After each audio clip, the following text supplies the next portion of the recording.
Welcome back everybody. It looks like Kathleen Kennedy is on her way out. It's something that's been speculated for a while now, and she has been surprisingly quiet. I'm not sure if she's given any interviews recently, at least I'm not aware she has. Now, the article I'm about to show you guys sure does put a positive spin on things. It's written in a way that would make you think she's done nothing wrong. You see, Kathleen Kennedy is getting an honorary Oscar, but don't be fooled, because that may actually be a sign she is on her way out. Let's have a look. Lucasfilm president Kathleen Kennedy will receive the Irving G. Thalberg Award from the Academy's Board of Governors during a ceremony this year. Being in charge of one of Hollywood's most prominent franchises has made more people aware of Kennedy, but cinephiles know she's been an industry staple for decades. Her first producing credit came in 1982 on Steven Spielberg's E.T. the Extraterrestrial, and Kennedy has put together quite the career ever since.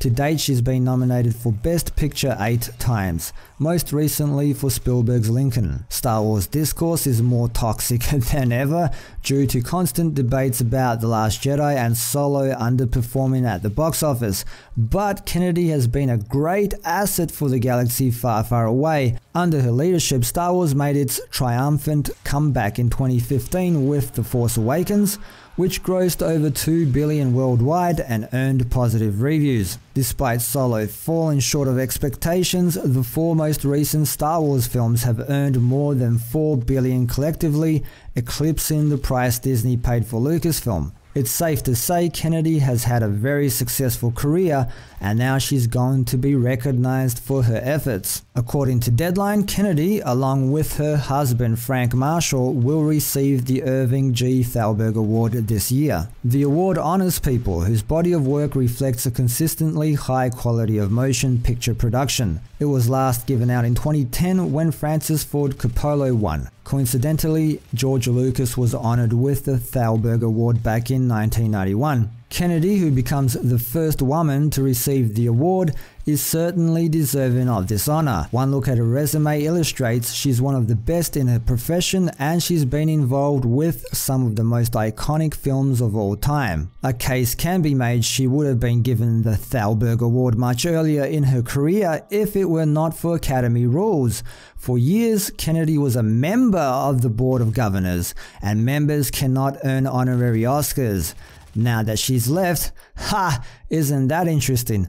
The board swiftly made the decision to acknowledge her achievements. Kennedy isn't immune to making some missteps, the infamous Solo director switch, but her filmography speaks for itself. It will be interesting to see if there ever comes a day when Kennedy finally wins a competitive Oscar.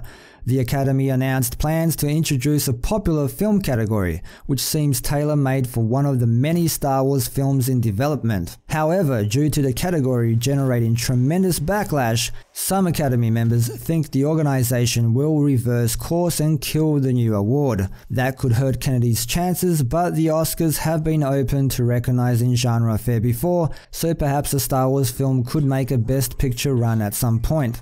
So, she's a former member of this Board of Governors who probably still has a lot of ties there. It's been heavily rumored she's been preparing to step down due to the sheer amount of stress that comes with leading Lucasfilm, and because she's getting a bit long in the tooth. And now she's getting an honorary award from a group she used to be a member of?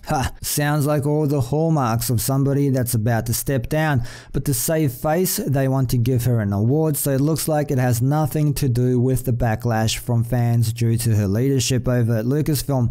So let's flip the narrative of this article and look at some of the other things that went down under her leadership. She cancelled the Clone Wars before they could finish telling their story, and now it's coming back, so what was the point of that? She brought her gender war into the franchise, corrupting it with SJW politics, which was only a detriment to Star Wars. A place which was meant for escapism now reflects the real world. They wiped out the expanded universe, she butted heads with and fired any director who didn't fit in with her agenda. They blamed the fans for not liking The Last Jedi. I mean, how dare you not like The Last Jedi? Didn't you understand it was a modern day work of art? A Star Wars movie actually lost money under her watch? Think about that. Star Wars lost money. How is it that even possible? She stated the legacy characters would be treated with respect. Luke and Han died for the sole purpose of prepping up Rey and Kylo, because instead of working on their character development, they feared these new characters would never shine under their shadow, and Leia has become a Mary Poppins meme. So yeah, talk about respecting the original three. And she threw out George Lucas's ideas and suggestions after he had signed the franchise over to Disney. Talk about loyalty. Wow, she sure does deserve an award. An award for ruining the greatest franchise there ever was. So that's how I see it. This Oscar is her gold company watch when you retire and nothing more. But I could be wrong. She might stay on board and push for a prequel spin-off based on the adventures of Admiral Holdo. Leave your thoughts down below. As always, thanks for dropping by and for your continued support. Don't forget to like, share, sub and all of that good stuff. And until next time, see yas.